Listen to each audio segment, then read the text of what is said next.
तो नंद घर, लेकिन भगवान आनंद स्वरूप है।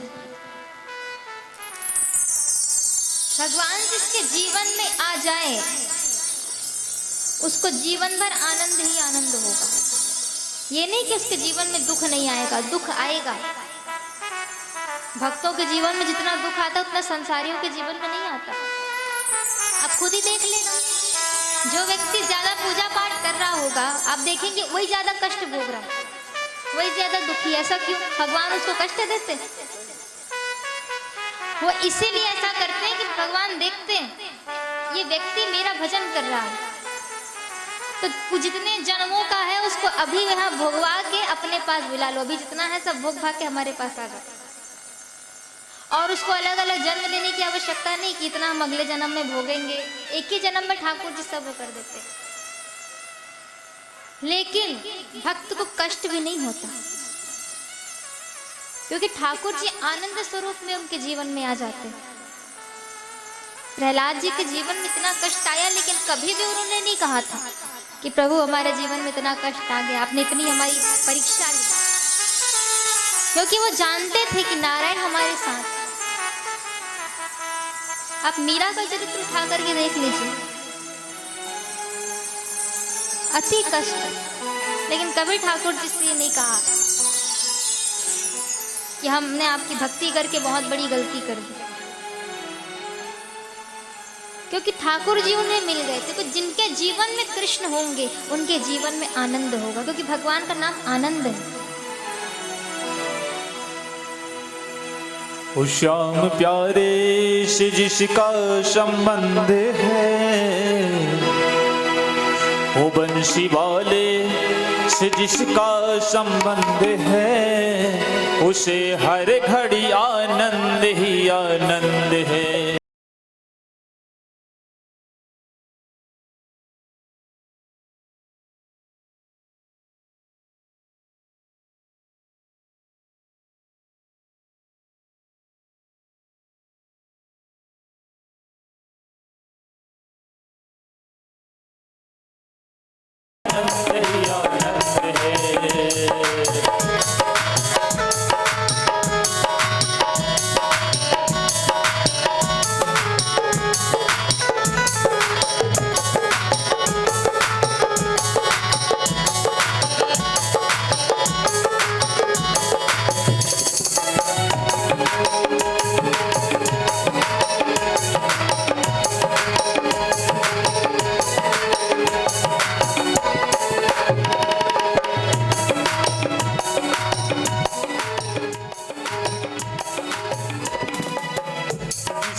रंगत न भाए, पूरी संगत की रंगत न पाए, ओ पूरी संगत की रंगत न भाए, पूरी संगत की रंगत न भाए। जिसके हृदय में, जिसके हृदय में, जिसके हृदय में बाल मुकुट है, उसे हर घड़ी आनंद ही आनंद है, उसे हर घड़ी आनंद ही आनंद।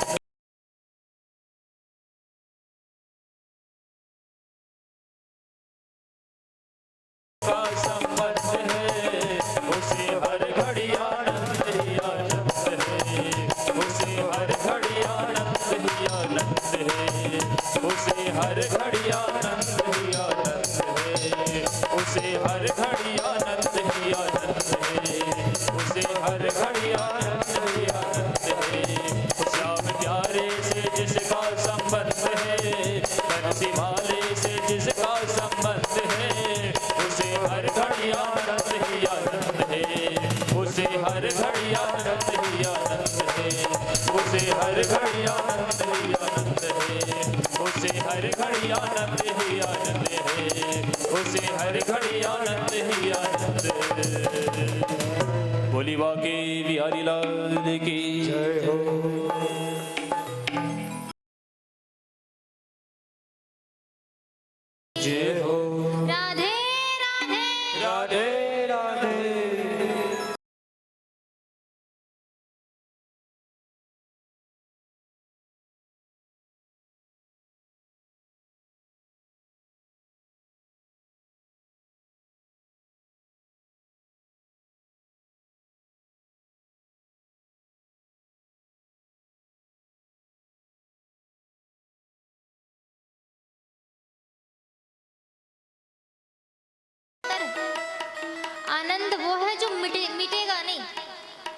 आनंद सत्य है, वो मिटता नहीं है कभी।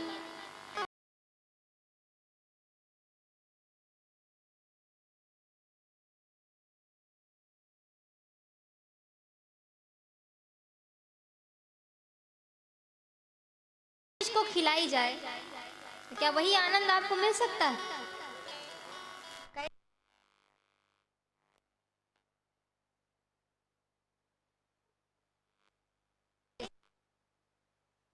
उसके बाद अब किसी को बढ़िया एसी वाले रूम में आनंद आता और किसी को बढ़िया झोपड़ी में भी आनंद आ जाता। ये सुख है। और जिसके जीवन में भक्ति होगी, कृष्ण होंगे, उसके जीवन में चाहे प्रतिकूलता आए चाहे अनुकूलता आए, सदैव एक ही स्थिति में होगा, क्योंकि उसके जीवन में आनंद अर्थात कृष्ण है। ठाकुर जी की भक्ति, हम बर कथा श्रवण कर रहे थे, ठाकुर जी की भक्ति एक एनेस्थीसिया का इंजेक्शन, सुन्न हो जाएंगे बिल्कुल। मतलब जीवन में कैसी भी परिस्थिति आ जाए आपको फर्क नहीं पड़ेगा।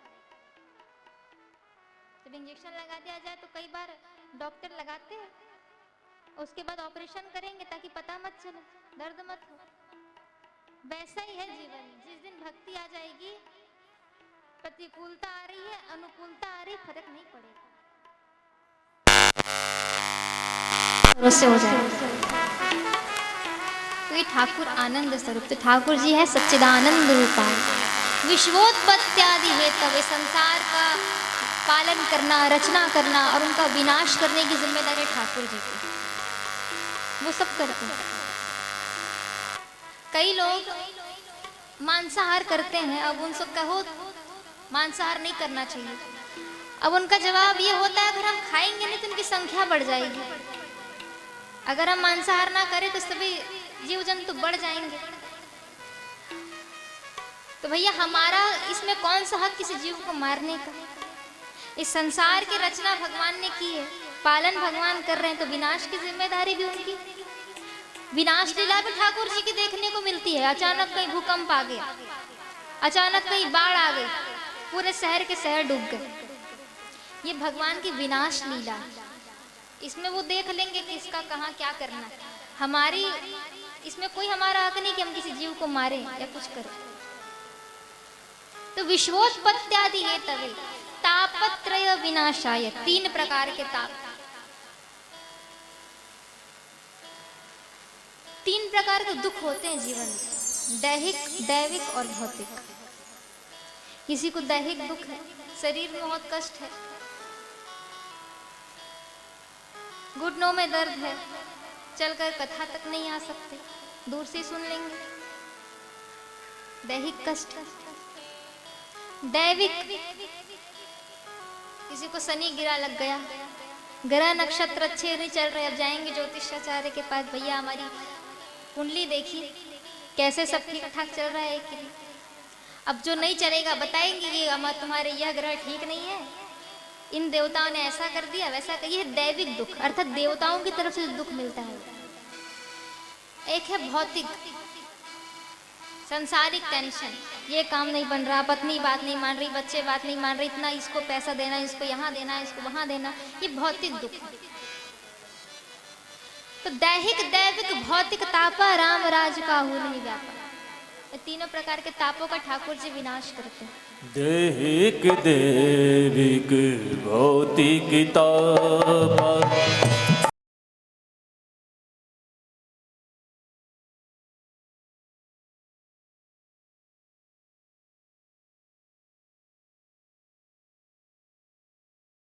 दैहिक, दैविक, भौतिक तापा, राम राज का हो नहीं व्यापा, राम राज का हो नहीं व्यापा, राम राज।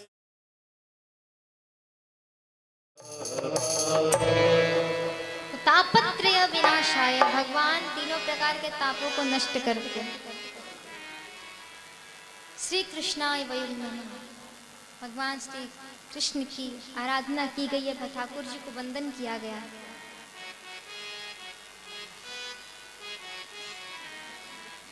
भगवान की लीला हम यहाँ कथा श्रवण करने के लिए बैठे।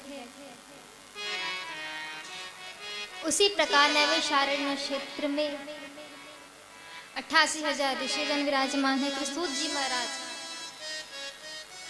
कथा श्रवण करा रहे हैं।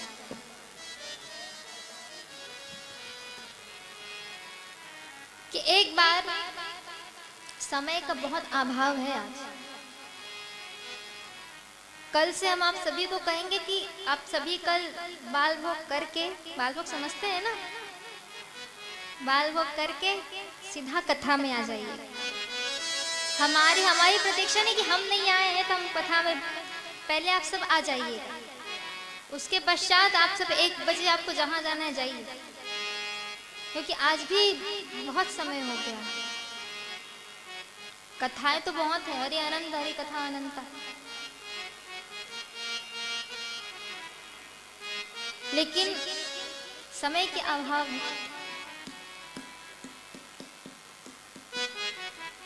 तो एक बार श्री नारद जी भ्रमण करते हुए सनकादि ऋषि के पास पहुंचे। सनक, सनंदन, सनातन और सनत कुमार ये ब्रह्मा जी के पुत्र हैं। भगवान श्री कृष्ण के, भगवान नारायण के अवतार थे। सनकादि ऋषियों ने देखा नारद जी को, पूछे नारद जी आप इतने उदास क्यों हैं, आपको क्या परेशानी? नारद जी कहते हैं हम सभी जगह भ्रमण करके आ गए, लेकिन हमको कहीं सुख नहीं मिला, कहीं शांति नहीं मिली। सब जगह देखो तो झूठ पाप फैला हुआ है, कोई बड़ों की बात नहीं मानता है, चोरी चकारी तो इतनी बढ़ गई है, कोई सत्य नहीं बोलता है। कोई सत्य बोल दे तो भैया समझो कि हरिश्चंद्र के बाद अपना नंबर है। इतने सत्यवादी बसते हैं एक सत्य बोलने पर, तो असत्य का बोलबाला हो गया है। झूठ ही लेना झूठ ही देना, झूठ ही लेना झूठ ही देना, झूठ ही लेना झूठ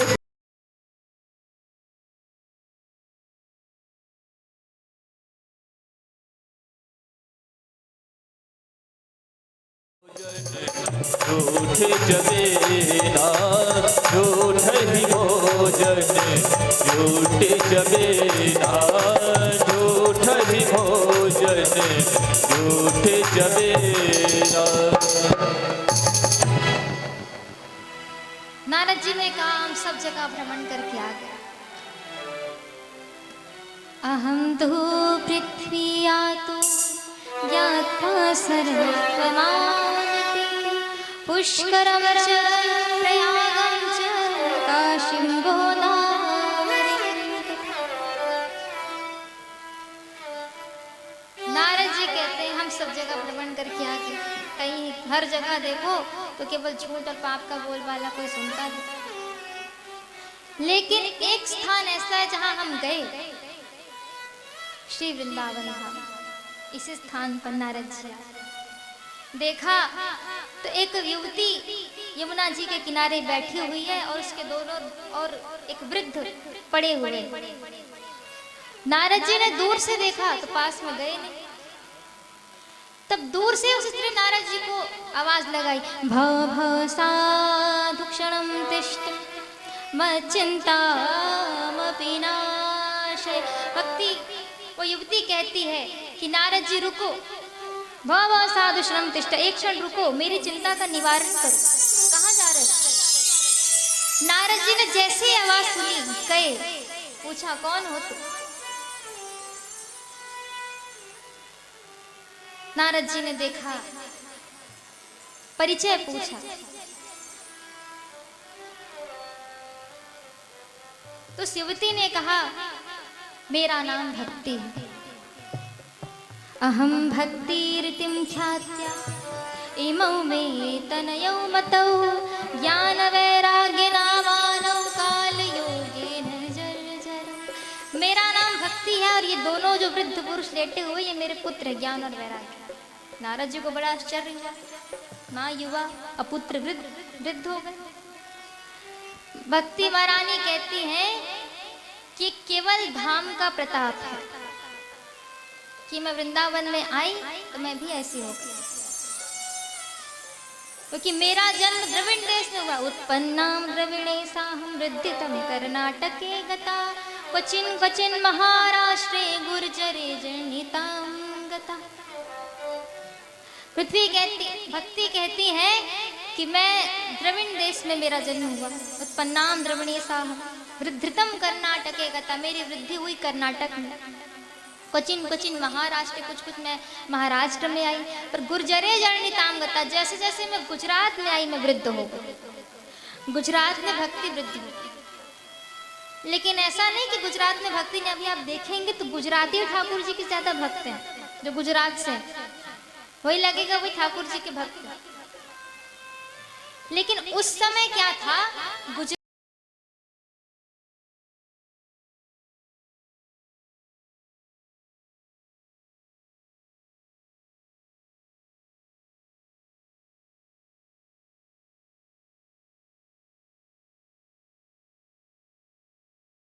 मोबाइल निकाल के देख लीजिए,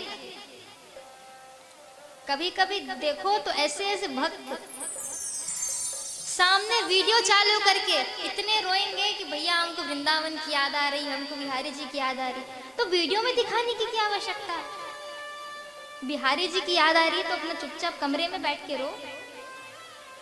लोगों को दिखा रहे हो इसका मतलब कि वो दिखावा है, भक्ति नहीं। भक्ति को तो जितना छुपाओगे वो उतना बढ़ेगी, लेकिन ये भी वास्तविकता है। जिस दिन भक्ति आपके हृदय में वास्तविकता में प्रकट होगी, लोग को खुद ही पता चल जाएगा भक्त है, आपको दिखाने की आवश्यकता नहीं।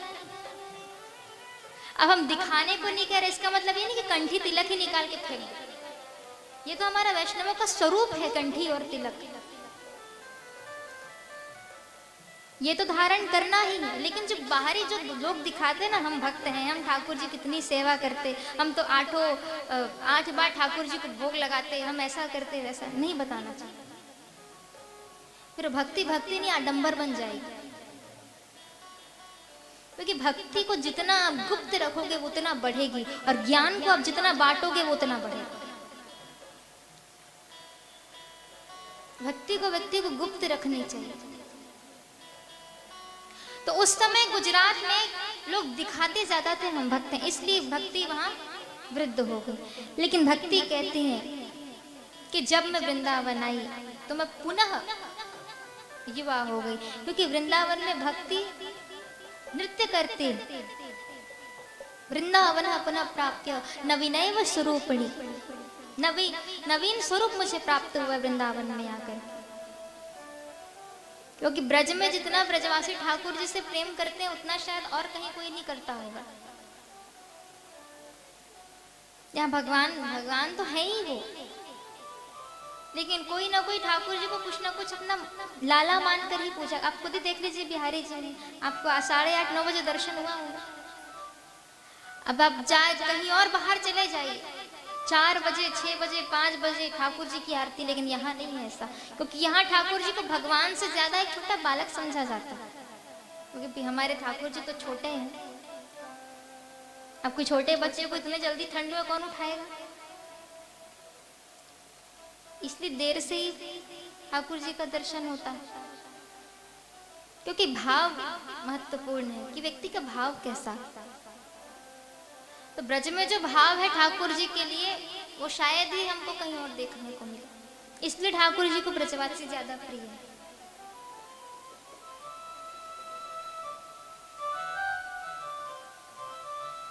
हमारा भी सौभाग्य कि हम ब्रज में आकर के ठाकुर जी की कथा श्रवण करें।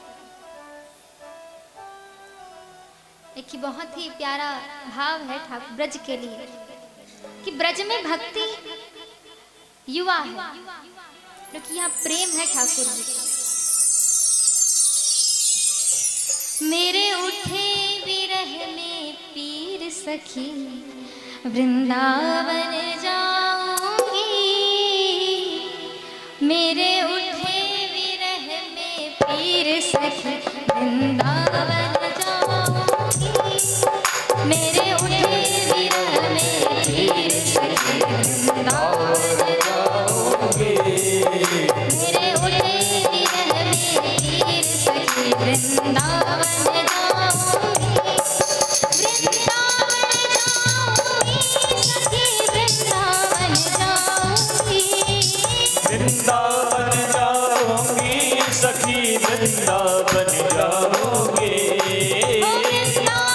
जाऊंगी सखी वृंदावन जाऊंगी। वृंदावन जाऊंगी सखी वृंदावन जाऊंगी।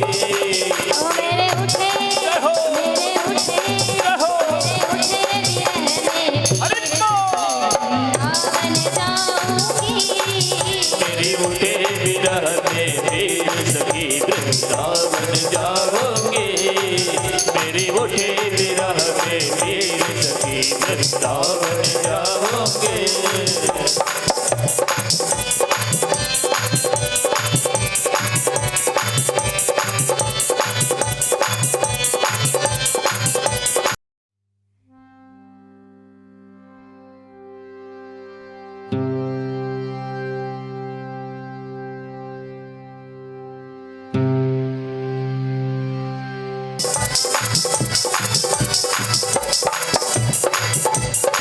श्याम सलोनी सूरत पे दीवानी हो गई। क्या सुनोनी सूरत देखी घायल हो गई।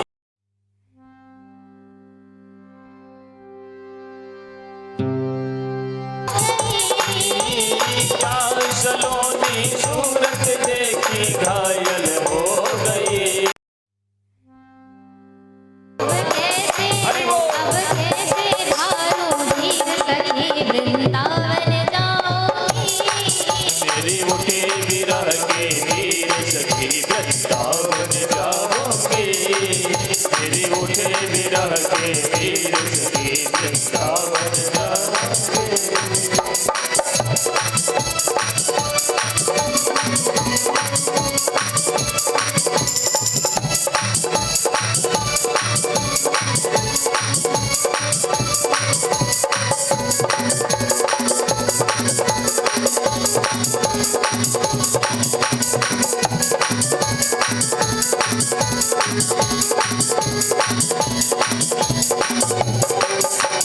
तालियों की सेवा करते हुए बोलिए बाके बिहारी लाल की जय हो।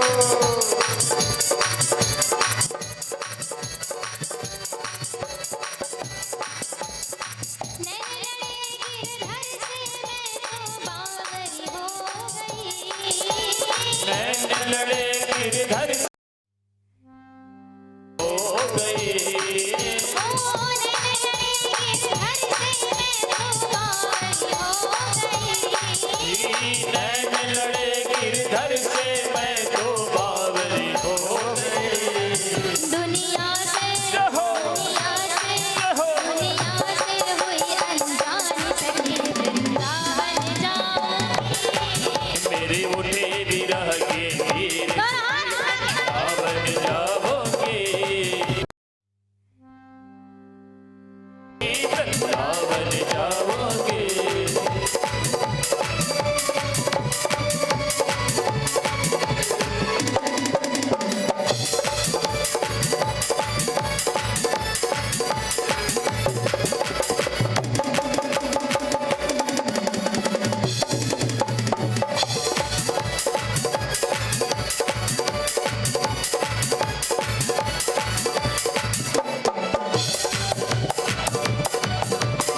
रखी।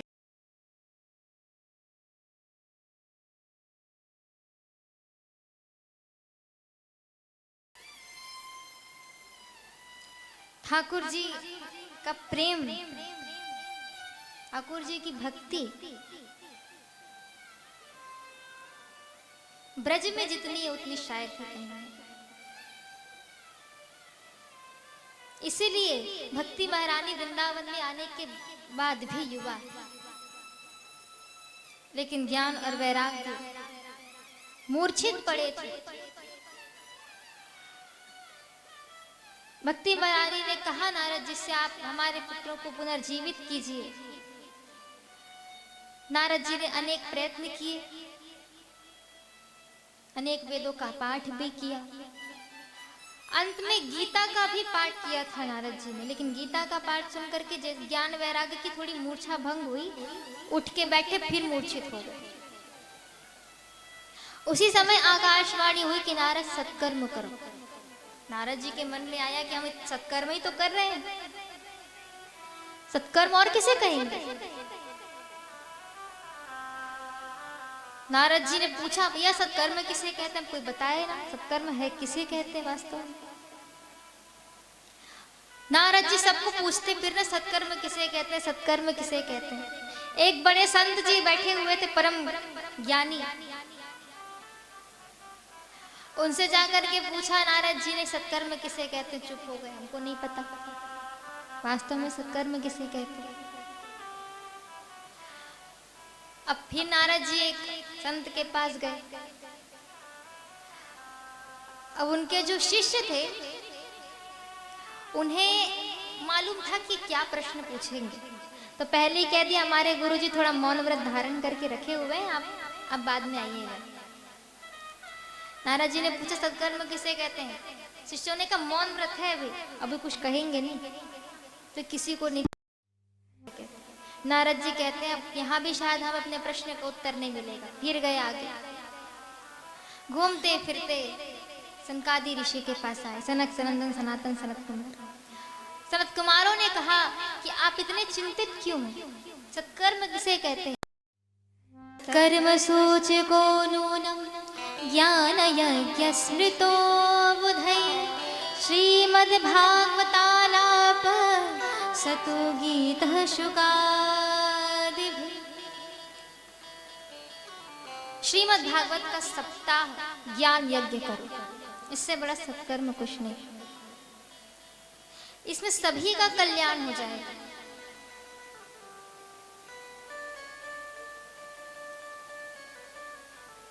श्रीमद् भागवत से ऐसे ऐसे व्यक्ति का कल्याण होता है।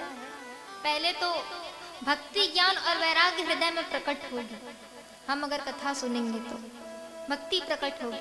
आप जिनके बारे में होता है हृदय में, बार बार अगर आपको कुछ सुनाए भी, ये तो ऐसे है, वो ऐसे है, ऐसे वो ऐसे, इसलिए ठाकुर जी की कथा बार बार सुननी चाहिए। कि बार बार अगर हम ठाकुर जी के विषय में कथा सुनेंगे, उनकी चर्चा सुनेंगे, तो हमारे हृदय में भक्ति प्रकट हो जाए, उनके लिए प्रेम प्रकट हो जाए। तो कथा से पहले तो भक्ति प्राप्त होती, फिर ज्ञान, भक्ति आएगी तो ज्ञान भी आ जाएगा, फिर वैराग्य। कुछ त्याग, वैराग्य का क्या अर्थ है। अगर आप कुछ त्यागें वो तो ठीक है, लेकिन अपने आप छूट जाए, इससे बड़ा वैराग्य कुछ नहीं। हम किसी चीज का त्याग कर रहे हैं, लेकिन वो हमसे छूट गया, हमने कुछ नहीं त्यागा, वो अपने आप हमसे छूट गया, वो सच्चा त्याग है। जिस दिन भक्ति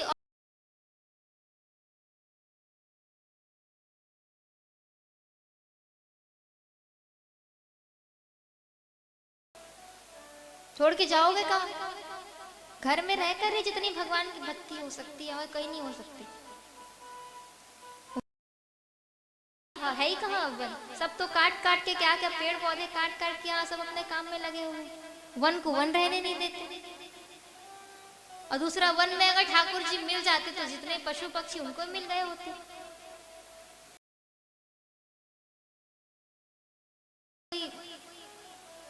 कोई गारंटी इतना नहीं है, लेकिन घर में अगर व्यक्ति वास्तव में ठाकुर जी की हृदय से भक्ति करता है तो एक ना एक दिन घर में ही उसको ठाकुर जी का दर्शन हो जाएगा, कहीं जाने की भी आवश्यकता नहीं। ठाकुर जी गृहस्थ प्रिय है।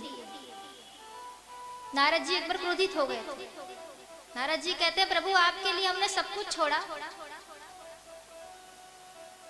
और आप कहते हैं हमको गृहस्थ प्रिय है। ठाकुर जी कहते हैं नारद, जो सब कुछ मेरे लिए छोड़ देते हैं उनके पास और कुछ है नहीं, केवल भजन करने का समय, केवल भजन करो। लेकिन गृहस्थियों को कई काम, अपना घर भी संभालना है, बाहर काम भी करना है, पत्नियों को, बच्चे को, सबका ध्यान देना है। इतने में समय निकाल कर भी अगर वो 10 मिनट मुझे देता है तो मुझे बड़ा अच्छा लगता है। कितना काम होने के बावजूद ये कम से कम मेरे लिए इसने समय निकाला। तो ठाकुर जी को इसलिए घर में रह करके भक्ति करनी चाहिए। लेकिन भक्ति और ज्ञान जब जीवन में परम प्रकाशित हो जाते हैं तो अपने आप छूट जाता है। जैसे कि मीरा जी ने कभी छोड़ा नहीं था, अपने आप छूट गया, तो छूट गया। तो वैराग्य अपने आप जीवन में आ जाएगा। तो भक्ति, ज्ञान और वैराग्य जीवन में आ जाते हैं कथा से। कथा से जीवित तो व्यक्ति का कल्याण होता ही है, मरने के बाद भी व्यक्ति का कल्याण हो जाता है। इसलिए तो कई कथा भी कराते हैं, किसी बरसी में भागवत कराएंगे, काहे कराते हैं? ताकि मृत आत्मा को मुक्ति मिले।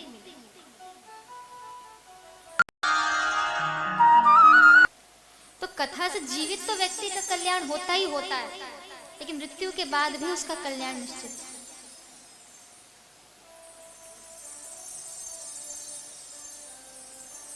तो सत्कर्म श्रीमद् भागवत ज्ञान यज्ञ करो।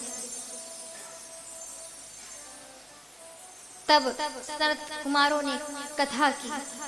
नारद जी ने कथा श्रवण करने के लिए नारद जी बैठे हैं। नारद जी कहते हैं हम भक्ति ज्ञान वैराग्य को बुला करके ले आते हैं जिससे उनके दुख मिटे, उनका कष्ट दूर हो। सनत कुमार कहते हैं कि तुम्हें जाने की आवश्यकता नहीं, जहाँ कथा होगी वहाँ भक्ति और ज्ञान वैराग्य स्वतः ही आ जाए, उनको बुलाने की आवश्यकता नहीं। दिव्य कथा श्री नारद जी भक्ति ज्ञान और वैराग्य सनत कुमारों के श्रवण कर रहे हैं।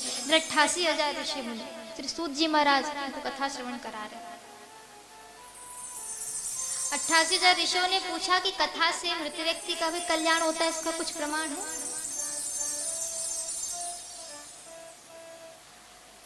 क्योंकि बिना प्रमाण के बुद्धिजीवी लोग मानते नहीं है बात। सबको प्रमाण चाहिए पहले, और होना भी चाहिए। वास्तविकता में इसका क्या अर्थ है, इसका प्रमाण भी होना चाहिए और मांगना भी चाहिए। ये बुद्धिमत्ता का लक्षण है। इसमें कोई गलत नहीं है कि हम आपको कुछ करने को कहें कि आप ये करो। अगर आपने हमसे पूछा इसका कारण क्या है, इसका क्या फल होगा, ये बहुत अच्छी बात है कि कम से कम आप पूछ तो रहे। हमने कहा ये काम करो, चुपचाप आप कर रहे हैं, ना अर्थ मालूम है, ना कारण मालूम है, ना कुछ मालूम है, इससे कोई मतलब नहीं, बस चल रहे हैं। तो कल्याण होता है। तुंगभद्रा नदी के किनारे एक आत्मदेव नाम के ब्राह्मण रहते थे। उनकी पत्नी का नाम था धुंधली। उनके पास धन की कमी नहीं थी, धन ही धन था, लेकिन संतान नहीं थी। उनको संतान की इच्छा थी। संतान प्राप्ति के लिए बड़े परेशान, कैसे हो, क्या करें। वन में गए। वन में जब गए आत्महत्या करने के इच्छा से कि हम आत्महत्या करेंगे, अब हमको जीवित नहीं रहना। विवेकहीन जीव के जीवन में अगर कोई कष्ट आ जाए तो एक ही उसको ऑप्शन रहता है कि आत्महत्या करनी, और कुछ ऑप्शन नहीं, भाई आत्महत्या कर ले। उन्हें ऐसा लगता है कि आत्महत्या करके हम बढ़िया मुक्त हो जाएंगे और कुछ हमको भोगना नहीं पड़ेगा। लेकिन आत्महत्या करने वाले को तो और महान कष्ट भोगना पड़ता है। जितना दुख अभी नहीं है, मरने के बाद तो और भोगो। भूख लगती है, प्यास लगती है, लेकिन आप कुछ खा नहीं सकते। महान कष्ट होता है और लोग सोचते हैं आत्महत्या कर लेंगे। आत्मदेव को लगा हम आत्महत्या कर लेंगे, संतान नहीं, हमारे जीवन का कोई अर्थ ही नहीं।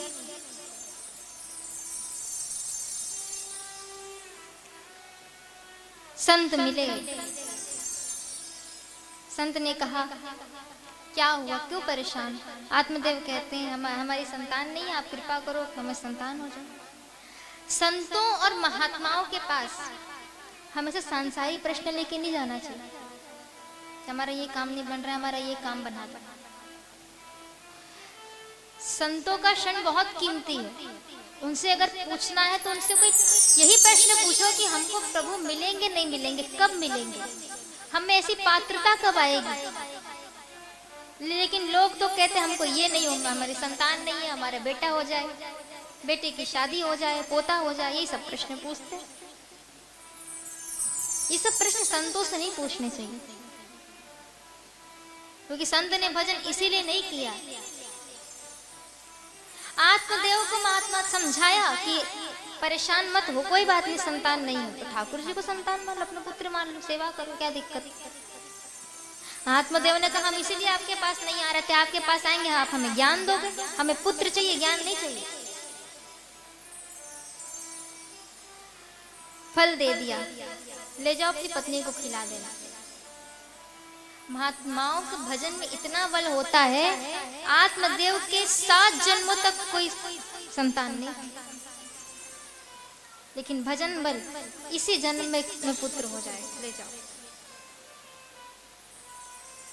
संतों की अगर कृपा हो जाए तो भगवान भी हमें मिल सकते। संसार तो दूर की बात, संसार तो मिलेगा ही मिलेगा, भगवान तक मिल सकते हैं अगर संत की कृपा हो जाए। संत की दृष्टि अगर जीवन में पड़ जाए तो जीवन ही बदल जाता है।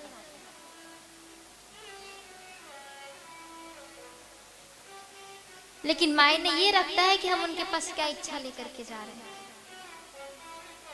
क्या पूछने जा रहे हैं।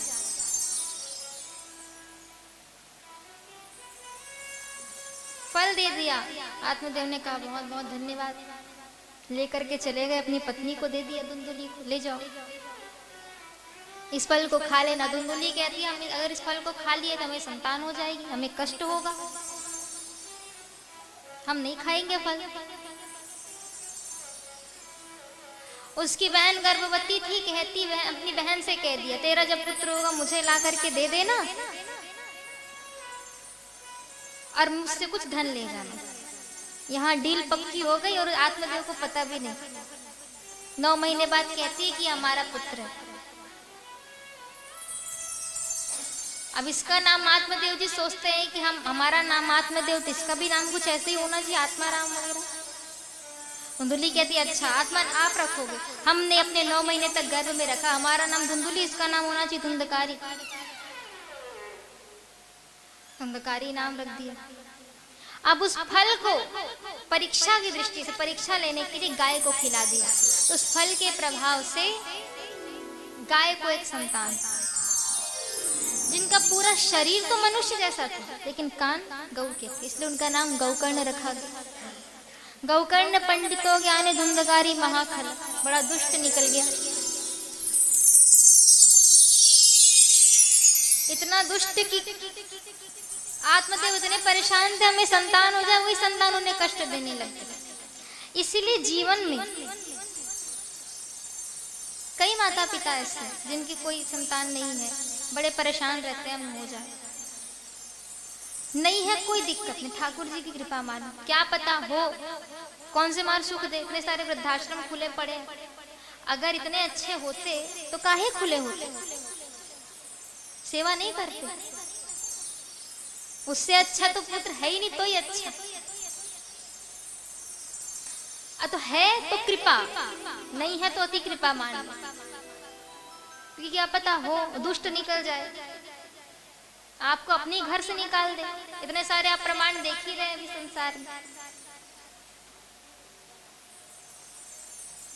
सबके ऊपर निद्रा देवी ने आक्रमण कर दिया। निद्रा देवी कथा में परीक्षा लेने के लिए आती, कौन कथा सुन रहा है कौन नहीं सुन रहा, जहां हल्का सा ध्यान भटका तुरंत आक्रमण। इसलिए हम कहते हैं कथा ध्यान से सुनो तो आपको कोई नींद में नहीं आएगी। अब भोजन करके आए हो तो भोजन करके आओगे तो कहां से कथा में मन लगेगा। अब तो केवल नींद ही सुहा रही है।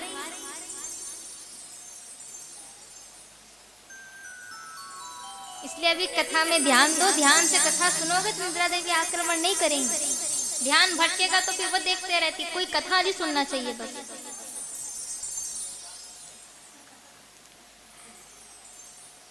तो पुत्र हो तो कृपा, ना हो तो भी कृपा। जैसी ठाकुर जी की इच्छा उसमें अपनी इच्छा माननी चाहिए। बहुत दुष्ट निकल गया धुंधकारी, किसी की नहीं सुनता, अपना ही करता, अपने मन का चोरी चकारी लूटना, किसी को मारना, सारे दुष्कर्म उसने किए जो एक पापी व्यक्ति करता, सब उसने किया। आत्मदेव जी बड़े परेशान हो गए, मैं क्या करूं, बहुत बड़ी भूल हो गई मुझसे। इसके लिए इतना परेशान था। वही आज गोकर्ण जी ने समझाया, पिताजी आप कोई बात नहीं, मान जाइए, हम तो आपको कह रहे हैं आप जाकर के वन में तपस्या कीजिए, ठाकुर जी को प्राप्त कीजिए, जो हो गई सो हो गई भूल।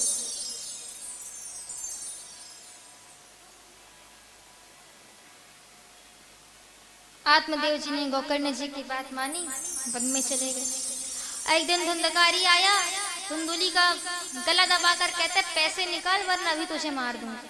धुंधुली कहती पैसे ही नहीं, जितने थे हमने तुझे दे दिए, अब हम कहां से दें।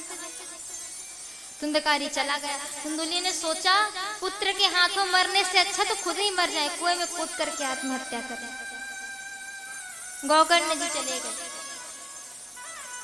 घर से चले गए। अब धुंधकारी आया, 5 वैश्याओं को लेकर के आ गया। वैश्याओं ने सोचा इसने चोरी चकारी की है, पकड़ा जाएगा तो हमें भुगतना पड़ेगा।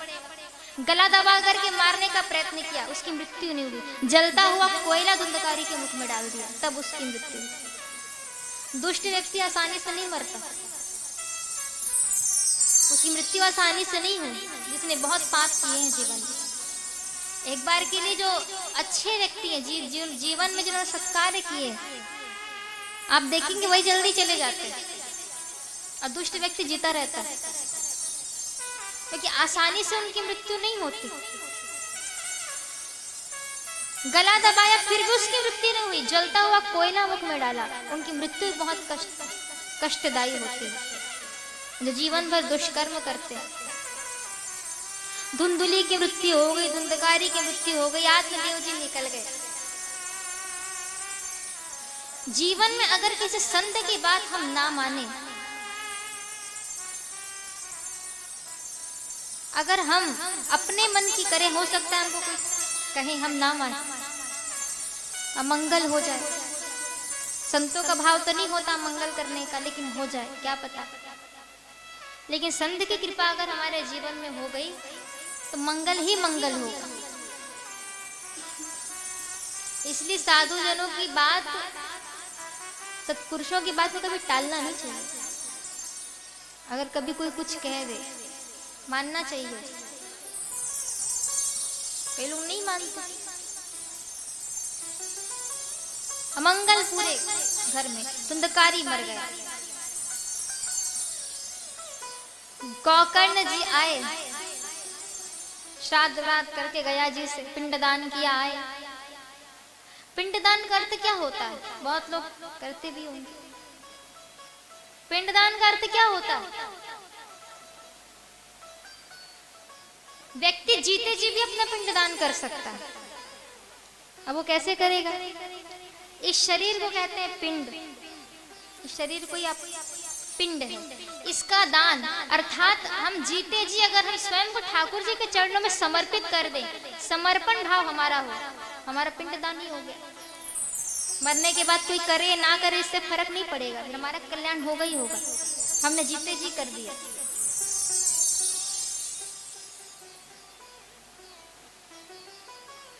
गोकर्ण जी आए, रात्रि में विश्राम कर रहे थे। उसी समय धुंधकारी अनेक प्रकार का कहीं बैल का, कहीं चूहे का, कहीं गाय का, क्या क्या स्वरूप बना करके सामने आ रहा। गोकर्ण जी ने कहा, भैया कौन हो तुम, हमें काहे को डरा रहे हो? धुंधकारी कहता है, अहम भ्राता तदेयस्मि धुंधकारी नामतः, मैं तुम्हारा भाई धुंधकारी हूँ, मेरी मुक्ति कराओ, मैं बड़ा परेशान हूँ। गोकर्ण जी कहते हैं, हम तो तुम्हारा गया जी श्राद्ध करके आ रहे, पिंडदान करके आ रहे हैं।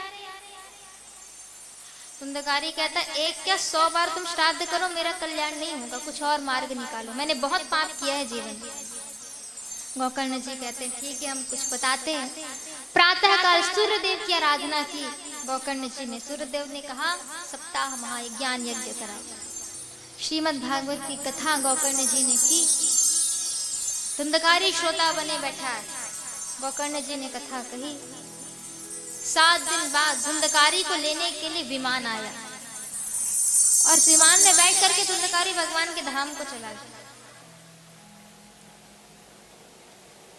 अब कथा तो वहां बहुत लोग सुन रहे थे, लेकिन सबके लिए नहीं आया विमान, धुंधकारी बस के लिए आया, क्योंकि वो कथा को चिंतन करता था। एक बार सुन के, ये नहीं एक कान से सुन के दूसरे कान से निकाल दिया, सुन करके उसका चिंतन मनन जो व्यक्ति करे उसके लिए मन आएगा। 7 दिन में ही आएगा। 7 दिन कैसे? कई मनुष्यों के 7 दिन है, सप्ताह के 7 दिन होते हैं। जीवन में कभी न कभी ठाकुर जी का मन आएगा ही, जो जीवन में कथा का श्रवण, कथा का चिंतन, कथा का मनन और स्वयं ठाकुर जी के प्रति समर्पित रहे। धुंधकारी को लेने के लिए विमान आया, लेकिन सबको लेने के लिए नहीं आया। क्यों? क्योंकि सभी ने कथा ध्यान से सुनी नहीं थी। और क्या पता आए भी तो कोई जाए ना, क्योंकि किसी को मरने की इच्छा नहीं है, सब जीना चाहते हैं। कह देंगे चले जाएंगे, बाद में आना, अभी हमको थोड़ा और जीना है और कुछ कुछ अभी देखना।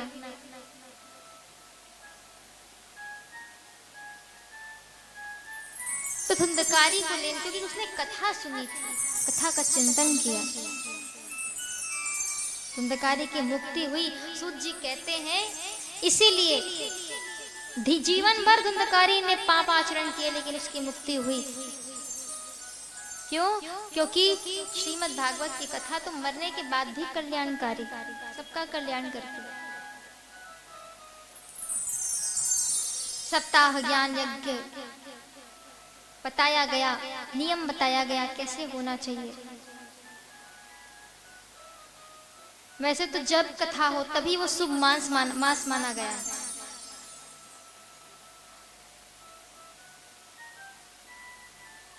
जब भी कथा हो वो शुभ मुहूर्त ही माना गया।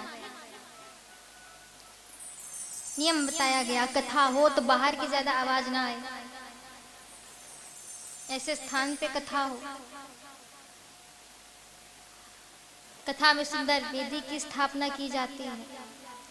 श्रोता वक्ता से सामने बैठे, कोई पीछे बैठ के कथा नहीं सुनता, पीछे से कथा सुनना अपराध है, इसलिए सामने बैठ करके कथा श्रवण। कथा श्रवण में श्रोताओं के लिए नियम है, श्रद्धा, जिज्ञासा, निर्मत्सरता। पहली बात तो श्रद्धा होनी चाहिए कथा के प्रति। श्रद्धा तो सबको होती है, तभी यहाँ बैठे हैं आप सभी, कथा सुननी है। श्रद्धा, जिज्ञासा बहुत कम लोगों में पाई जाती है कि भाई कथा हो रही है तो और जिज्ञासा, जानने की इच्छा कि इसके बाद क्या हुआ, ये हुआ तो ऐसा हुआ क्यों। प्रश्न होना चाहिए मन में कथा के लिए। हम जो कथा सुन रहे हैं, ऐसा क्यों हुआ, ऐसा किस कारण से हुआ, ये जिज्ञासा होनी चाहिए। और जब तक आप जब कथा ध्यान से सुनेंगे तब मन में जिज्ञासा भी होगी जानने की, ऐसा होता है तो क्यों, किस कारण से।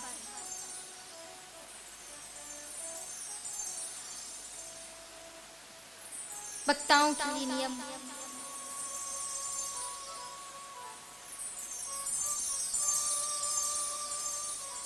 कि कथा हो तो दृष्टांत से समझा सके श्रोताओं को, वैष्णव हो, विप्र हो, ब्राह्मण हो, तो सारे कथा के नियम बताए गए कि कथा कैसी होती है, इससे क्या फल मिलता है। व्यक्ति जो भी भाव लेकर के कथा में बैठे उसकी इच्छा अवश्य पूरी होगी। और श्रद्धा से कथा श्रवण करे तो टाइम पास समझेंगे तो कुछ नहीं होने वाला, टाइम पास ही हो जाएगा, फिर 3 घंटा कब बीते पता नहीं चलेगा। लेकिन जिज्ञासा से, श्रद्धा से, प्रेम भाव से अगर हम कथा श्रवण करें तो इच्छा भी पूरी होती है, कल्याण भी होता है, सब कुछ होता है। सुंदर कथा हुई, 88,000 ऋषि विराजमान सुत जी कथा सुना रहे हैं। इधर सनकादि ऋषि कथा सुना रहे हैं, नारद जी भक्ति ज्ञान वैराग्य को। सुंदर जब कथा विश्राम हुई, दिव्य कीर्तन हुआ। उस कीर्तन में भक्त प्रहलाद, ध्रुव जी, नारद जी इत्यादि जितने भक्त हैं सभी प्रकट होकर के ठाकुर जी का कीर्तन करने लगे। श्री कृष्ण गोविंद हरे मुरारी, हे नाथ नारायण वासुदेव। श्री कृष्ण गोविंद हरे मुरारी, हे नाथ नारायण वासुदेवा। कृष्ण गोविंद हरे मुरारी, हे नाथ नारायण वासुदेवा। श्री कृष्ण गोविंद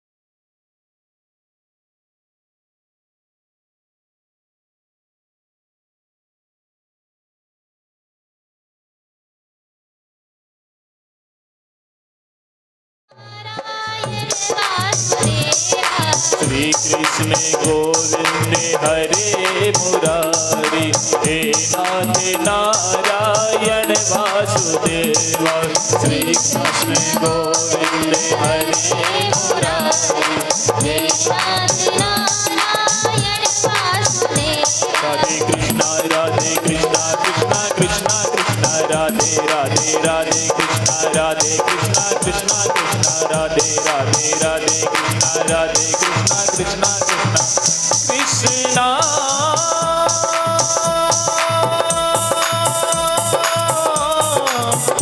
श्री कृष्णा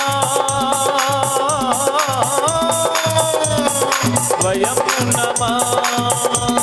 श्री कृष्ण गोविंद हरे मुरारी, हे नाथ नारायण वासुदेवा। श्री कृष्ण गोविंद हरे मुरारी, हे नाथ नारायण वासुदेवा।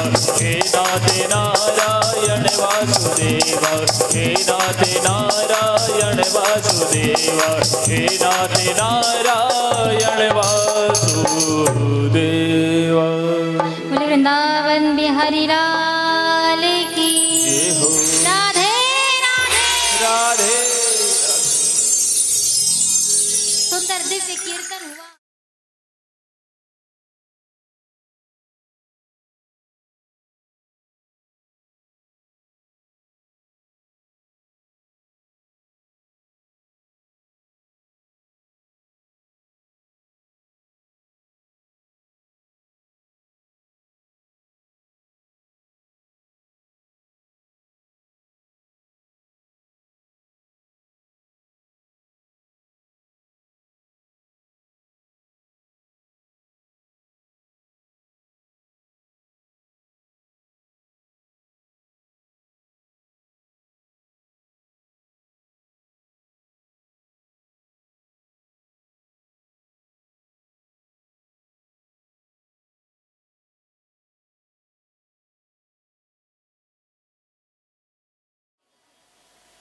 आप सभी हमें यहाँ दिखने चाहिए, बाल भोग करके सब यहाँ आ जाइए।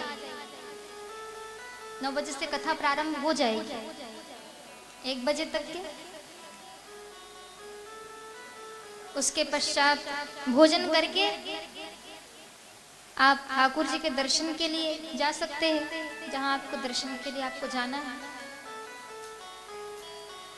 हम कथा को आज यहीं विश्राम करते हैं। बोली वृंदावन बिहारी लाल की जय। जय श्री राधे, जय जय श्री राधे, जय जय श्री राधे श्याम।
आरती पापियों को पाप से है तारती, श्री भागवत भगवान की है आरती।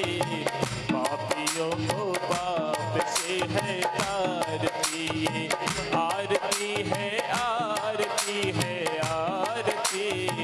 भागवत भगवान की है आरती, ये आरती।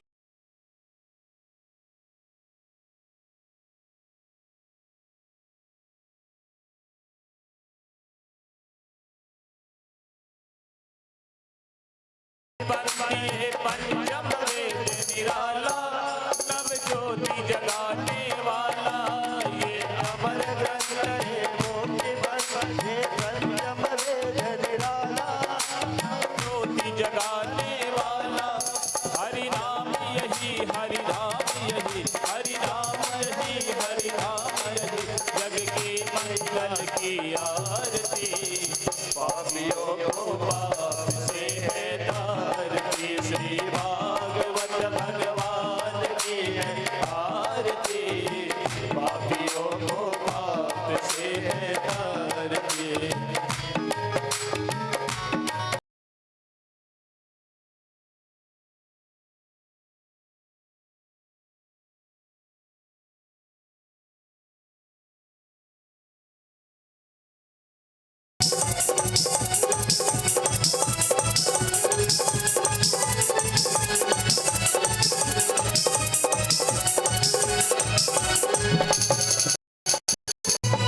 ये शांति गीत पावन पुनीत, पापों को मिटाने वाला, हरि दर बयाने वाला। ये शांति गीत पावन पुनीत, पापों को मिटाने वाला, हरि दर्शन कराने वाला। ये सुख करनी, ये दुख हरनी, ये सुख करनी, यह दुख हरनी, श्री मधुसूदन की आरती। पापियों को पाप से है तारती, श्री भागवत भगवान की है आरती। पापियों को पाप से है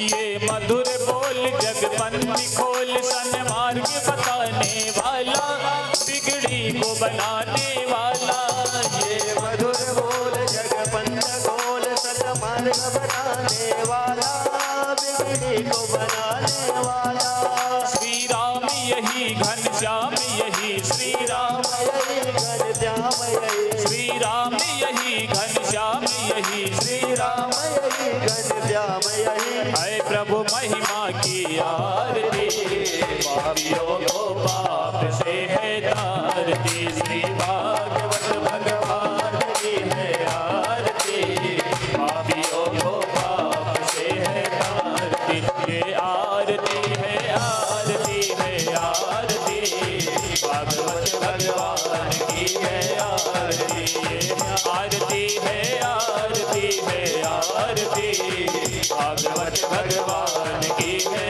आरती भागवत भगवान की है आरती।